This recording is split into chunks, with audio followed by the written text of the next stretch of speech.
ನಮಸ್ಕಾರ, ನೀವು ನೋಡ್ತಾ ಇದ್ದೀರಾ ಶ್ರೀ ಮಾರಿಕಾಂಬಾ ಡಿಜಿಟಲ್ ಟಿವಿ. ನಾನು ಕೀರ್ತಿ ಶೆಟ್ಟಿ. ಉತ್ತರ ಕನ್ನಡ ಜಿಲ್ಲೆಯ ಕರಾವಳಿಯಲ್ಲಿ ಮತ್ತೆ ವರುಣ ಆರ್ಭಟಿಸಿದ್ದಾನೆ. ದಿನವಿಡೀ ಸುರಿದ ಮಳೆ, ಗುಡ್ಡ ಕುಸಿತದ ಜೊತೆ ಜನವಸತಿ ಪ್ರದೇಶಗಳನ್ನು ಆಹುತಿ ಪಡೆದಿದ್ದು ದೊಡ್ಡ ಅನಾಹುತವನ್ನೇ ತಂದೊಡ್ಡಿದೆ. ಅಷ್ಟಕ್ಕೂ ಎಲ್ಲೆಲ್ಲಿ ಏನಾಯ್ತು, ಯಾಕೆ ಸಮಸ್ಯೆ, ಈ ಕುರಿತು ಒಂದು ಸ್ಪೆಷಲ್ ರಿಪೋರ್ಟ್ ಇಲ್ಲಿದೆ. ಕರಾವಳಿಯಲ್ಲಿ ಅವೈಜ್ಞಾನಿಕ ಚತುಷ್ಪಥ ಕಾಮಗಾರಿಯಿಂದ ಕೃತಕ ಪ್ರವಾಹ.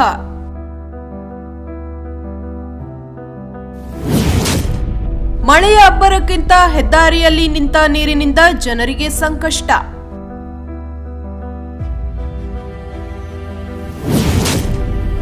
ರಾಷ್ಟ್ರೀಯ ಹೆದ್ದಾರಿ ಭಾಗದಲ್ಲಿ ನಿರಂತರ ಭೂಕುಸಿತ.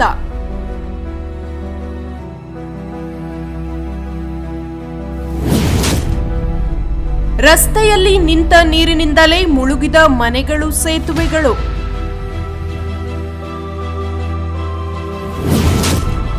ಜಿಲ್ಲಾದ್ಯಂತ 7 ಕಾಳಜಿ ಕೇಂದ್ರ ತೆರೆದ ಜಿಲ್ಲಾಡಳಿತ.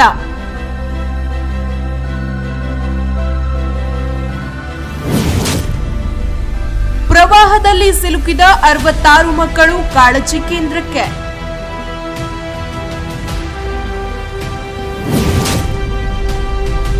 $225 ಪ್ರವಾಹ ಸಂತ್ರಸ್ತರಿಗೆ ಆಸರೆಯಾದ ಕಾಳಜಿ ಕೇಂದ್ರ.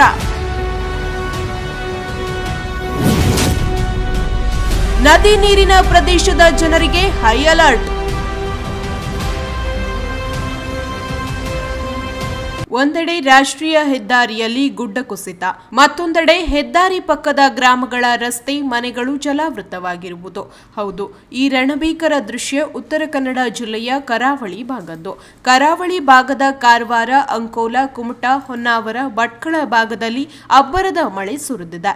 ಮಳೆಯಿಂದಾಗಿ ಹರಿದ ನೀರು ಸಮುದ್ರ ಸೇರದೆ ಜನವಸತಿ ಪ್ರದೇಶ ನುಗ್ಗಿ ಅನಾಹುತ ಸೃಷ್ಟಿಸಿದೆ. ಜಿಲ್ಲೆಯ ಕಾರವಾರದ ನೌಕಾನೆಲೆ ಭಾಗದ ಮುದುಗ, ಬಿಣಗ, ಚಂಡಿಯ, ಕೋಲ್ಚಂಡಿಯ, ಅಂಕೋಲ ತಾಲೂಕಿನ ಬಿಳಿಹೊಂಗಿ, ಶಿರುಕುಳಿ, ಮಂಜಗುಣಿ, ಕುಮಟಾ ಭಾಗದ ಬರ್ಗಿ, ಹೊನ್ನಾವರ ಭಾಗದ ವರ್ಣಕೇರಿ ಸೇರಿದಂತೆ ಹಲವು ಭಾಗದಲ್ಲಿ ರಾಷ್ಟ್ರೀಯ ಹೆದ್ದಾರಿ 66ರಲ್ಲಿ ಚತುಷ್ಪಥ ಹೆದ್ದಾರಿಯ ಅವೈಜ್ಞಾನಿಕ ಕಾಮಗಾರಿಯಿಂದ ನೀರಿನ ಹರಿವು ಸಮುದ್ರ ಸೇರದೆ ತಗ್ಗು ಪ್ರದೇಶದಲ್ಲಿ ನಿಂತು ಕೃತಕ ಪ್ರವಾಹ ಸೃಷ್ಟಿಯಾಗಿ ಮನೆಗಳು, ರಸ್ತೆಗಳು ಜಲಾವೃತವಾದರೆ ಗುಡ್ಡ ಕುಸಿತವಾಗಿ ಸಂಚಾರಕ್ಕೆ ಅಡಚಣೆಯಾಗಿದೆ.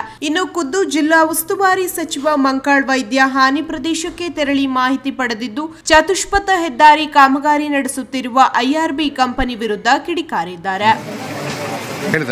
ತುಂಬಾ ಮಳೆಯಾಗಿದೆ ಉತ್ತರ ಕನ್ನಡ ಜಿಲ್ಲಾದ್ಯಂತ. ಅಲ್ಲಿ ಇಲ್ಲಿ ಅಂದೇಳಿ ಹೇಳೋದೇ ಕಷ್ಟದ ಕೆಲಸ ಆಗಿದೆ. ಈಗ ಎಲ್ಲ ಕಡೆ ಮಳೆ ಜಾಸ್ತಿ ಆದ್ರಿಂದ ಎಲ್ಲ ಕಡೆ ಫ್ಲಡ್ ಸ್ಟಾರ್ಟ್ ಆಗಿದೆ. ಕೆಲವು ಗುಡ್ಡ ಕುಸಿತ ಆಗಿದೆ, ಕೆಲವು ಮನೆ ಕುಸಿತ ಆಗಿದೆ. ಕೆಲವು ಜನ ಹೊಳೆ ದಂಡೆಯಲ್ಲಿರುವವರು ಅವರು ಮನೆ ಬಿಟ್ಟು ಕಾಳಜಿ ಕೇಂದ್ರ ಅಂದೇಳಿ ನಾವು ತೆಗೆದು ಎಲ್ಲ ಕಡೆ ಅವರಿಗೆ ಎಲ್ಲ ರೀತಿಯ ಊಟದ ವ್ಯವಸ್ಥೆ ಇರ್ಬೋದು. ಅವ್ರ ಜೊತೆ ಎಲ್ಲ ಊರಿನವರು, ಪಂಚಾಯತ್ನವರು, ಜನಪ್ರತಿನಿಧಿಗಳು, ಅಧಿಕಾರಿಗಳು ಎಲ್ಲರೂ ಅವ್ರಿಗೆ ಸಹಾಯ ಸಹಕಾರ ಮಾಡಲಿಕ್ಕೆ ಬಂದು ನಿಂತಿದ್ದೇವೆ. ನಾವು ಇಲ್ಲಿ ವ್ಯವಸ್ಥೆ ನೋಡಬೇಕು, ಮತ್ತು ಏನು ಮಾಡಿದರೆ ಸರಿ, ಇನ್ನೇ ಪರ್ಮನೆಂಟ್ ಆಗಿ ಈ ವ್ಯವಸ್ಥೆಯನ್ನು ಬಂದ್ ಮಾಡಬೇಕು ಅಂತೇಳಿ ತೀರ್ಮಾನ ಮಾಡಿದ್ದೇನೆ. ಅವರಿಗೆ ಏನು ಅವ್ರು ಕೇಳೋದು ಒಂದು ಗುಂಟೆ ಜಾಗ, ಒಂದು ಮನೆ ಕೇಳ್ತಾ ಇದ್ದಾರೆ ಅಷ್ಟೇ. ಅದೇ ಈಗಾಗಲೇ ನಾನು AC ಅವರಿಗೆ, ತಹಸೀಲ್ದಾರ್ಗೆ ಹೇಳಿದ್ದೇನೆ, ಎಲ್ಲೆಲ್ಲಿ ಜಾಗ ಇದೆ ಅಲ್ಲಿ ಗುರುತಿಸಿ ಅವರಿಗೆ 1 ಗುಂಟೆ ಜಾಗ ಕೊಟ್ಟು, ಒಂದು ಮನೆ ಕೊಟ್ಟು, ಅಂದರೆ 30-40 1/4 ಗುಂಟೆ ಆಗ್ತದೆ, 30-40 ಸೈಟ್ ಕೊಟ್ಟು ಮನೆ ಕಟ್ಟಿ ಕೊಡೋದು, ಅಥವಾ ಅವ್ರ ಮನೆ ಕಟ್ಕೊತಾರೆ, ಸರ್ಕಾರದಿಂದ ಮನೆ ಕೊಡೋದು ಅನ್ನೋದು ತೀರ್ಮಾನ ಮಾಡಿದ್ದೇವೆ ನಾವು. ಯಾವುದೇ ಕಾರಣಕ್ಕೆ ಮತ್ತೆ ಬರುವ ವರ್ಷ ಇದನ್ನು ಮತ್ತೆ ಪುನಃ ಇದೇ ಪರಿಸ್ಥಿತಿ ಆಗಬಾರ್ದು ಅನ್ನೋದು ತೀರ್ಮಾನ ಮಾಡಿದ್ದೇನೆ. ಇದಕ್ಕೆ ಪೂರಕವಾಗಿ ಎಲ್ಲ ರೀತಿಯ ಸಹಾಯ ಸಹಕಾರ ಆಗ್ತದೆ. ನಮ್ಮ ಮುಖ್ಯಮಂತ್ರಿಗಳು ಈಗಾಗಲೇ ಆದೇಶ ಮಾಡಿದ್ದಾರೆ.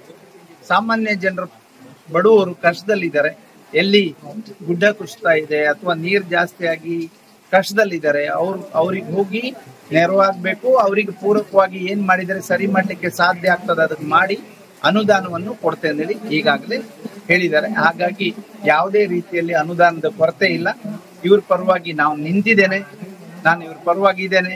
ಸಾಮಾನ್ಯ ಜನಕ್ಕೆ, ಬಡವರಿಗೆ ಯಾವ ರೀತಿ ವ್ಯವಸ್ಥೆ ಆಗಬೇಕು ಅದನ್ನು ಮಾಡುವಂಥ ಕೆಲಸವನ್ನು ನಾನು ಮುಂದಿನ ದಿನದಲ್ಲಿ ಮಾಡ್ತೇನೆ. ಇನ್ನು ಉತ್ತರ ಕನ್ನಡ ಜಿಲ್ಲೆಯಲ್ಲೇ ಹೊನ್ನಾವರ ತಾಲೂಕಿನ ಮಂಕಿಯಲ್ಲಿ 15 ಸೆಂಟಿಮೀಟರ್ ಅತಿ ಹೆಚ್ಚು ಮಳೆ ಬಿದ್ದಿದೆ.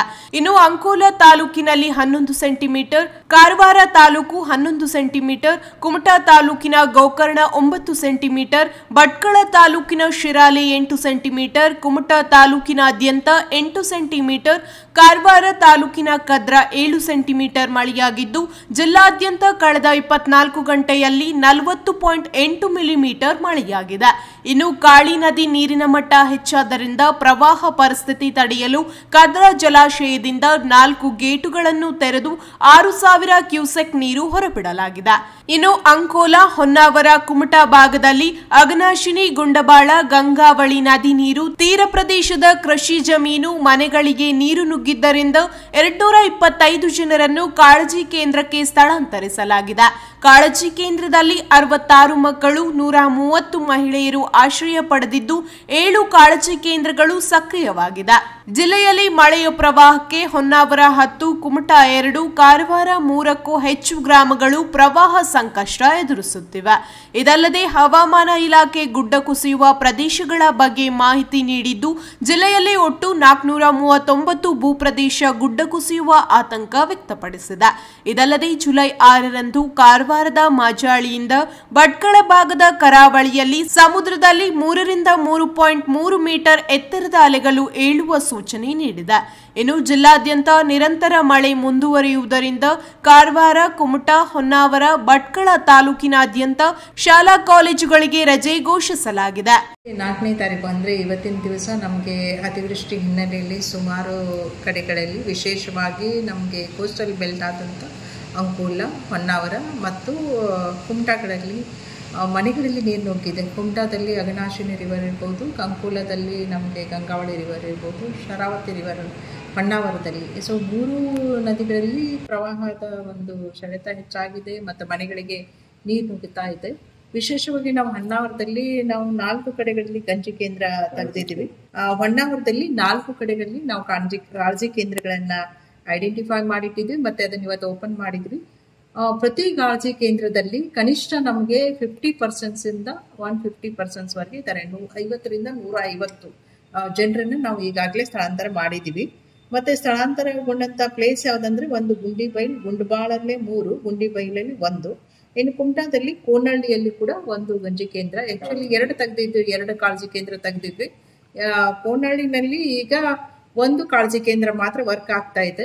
ಯಾಕಂದ್ರೆ ಮಧ್ಯಾಹ್ನ ಜಾಸ್ತಿ ಮಳೆ ಇದ್ದಾಗ 2 ಕಾಳಜಿ ಕೇಂದ್ರ ವರ್ಕ್ ಆಗ್ತಾ ಇತ್ತು. ಸಾಯಂಕಾಲ ನೀರಿನ ಪ್ರವಾಹ ಕಡಿಮೆ ಆದಾಗ ಜನ ಎಲ್ಲ ತಮ್ಮ ಕಾಳಜಿ ಕೇಂದ್ರದಿಂದ ಮನೆಗೆ ಹೋಗಿದ್ದಾರೆ.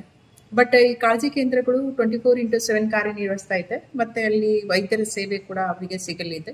ಮೆಡಿಸಿನ್ಸ್ ಫೆಸಿಲಿಟಿ ನಾವು ಮಾಡಿದ್ವಿ. ಊಟ, ಹಾಸಿಗೆ ಕೂಡ, ಹೊದಿಕೆ ಕೂಡ ಅವರಿಗೆ ಹೊಸದಾಗಿ ಖರೀದಿ ಮಾಡಿ ತಂದು ಕೊಟ್ಟಿದ್ದೀವಿ. ಮತ್ತು ಅಲ್ಲಿರುವಂತಹ ಏನು ನಮ್ಮ ವಿಲೇಜ್ ಅಕೌಂಟೆಂಟ್ಸ್ ಇರ್ಬೋದು, ಗ್ರಾಮ ಸಹಾಯಕರು ಇರ್ಬೋದು, ಅವರ ಕಾಳಜಿಯನ್ನು ತಗೊಳ್ತಾ ಇದ್ದಾರೆ.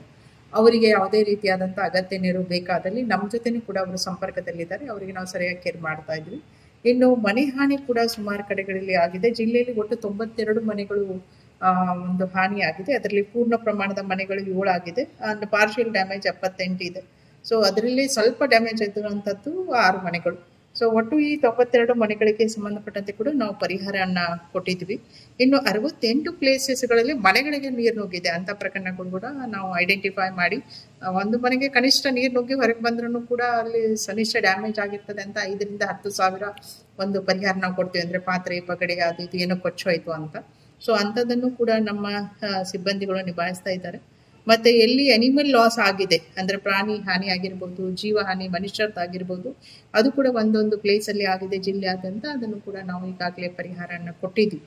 ಇನ್ನು ಈಗ ಏನು ನಮ್ಮ ರೆವಿನ್ಯೂ ಟೀಮ್ ತಾಲೂಕುಗಳಲ್ಲಿ ಕೆಲಸ ಮಾಡ್ತಾ ಇದ್ದಾರೆ, ತಹಸೀಲ್ದಾರ್ ಕೇಂದ್ರ ಸ್ಥಾನದಲ್ಲಿ ಇರಬೇಕು, ಯಾರಿಗೂ ರಜೆ ಇಲ್ಲ, ಮತ್ತೆ ಅವರು ಅಲ್ಲೇ ಇದ್ಕೊಂಡು ಈ ಒಂದು ಪ್ರಕೃತಿ ವಿಕೋಪವನ್ನು ಎದುರಿಸಬೇಕು ಅಂತ ಹೇಳಿದ್ವಿ. ಕೆಲವು ಕಡೆ ಲ್ಯಾಂಡ್ ಸ್ಲೈಡಿಂಗ್ ಆಗ್ತಾ ಇದೆ ಬಾಸ್ಕೇರಿನಲ್ಲಿ. ಅದನ್ನು ಹೊರತುಪಡಿಸಿನೂ ಕೂಡ ನಾವು ಜಿಲ್ಲೆಯಾದ್ಯಂತ ಅತಿ ಸೂಕ್ಷ್ಮ ಇರುವಂಥದ್ದು, ಅಂದ್ರೆ 439 ಪ್ಲೇಸ್ಗಳಲ್ಲಿ ನಾವು ಲ್ಯಾಂಡ್ ಟೈನಿಂಗ್ ವರ್ಕ್ ಮಾಡಿದ್ವಿ. ಅದರಲ್ಲಿ ಕೆಲವು ಈಗ ತುರ್ತಾಗಿ ನಮಗೆ ಅನುದಾನ ಬೇಕು ಅಂತ ಸರ್ಕಾರಕ್ಕೆ ಬೇಡಿಕೆ ಕೊಟ್ಟಿದ್ವಿ. ಸದ್ಯ ಜಿಲ್ಲೆಯಲ್ಲಿ ಜುಲೈ 9ರವರೆಗೆ ಹೆಚ್ಚಿನ ಮಳೆಯಾಗುವ ಸೂಚನೆ ನೀಡಲಾಗಿದೆ.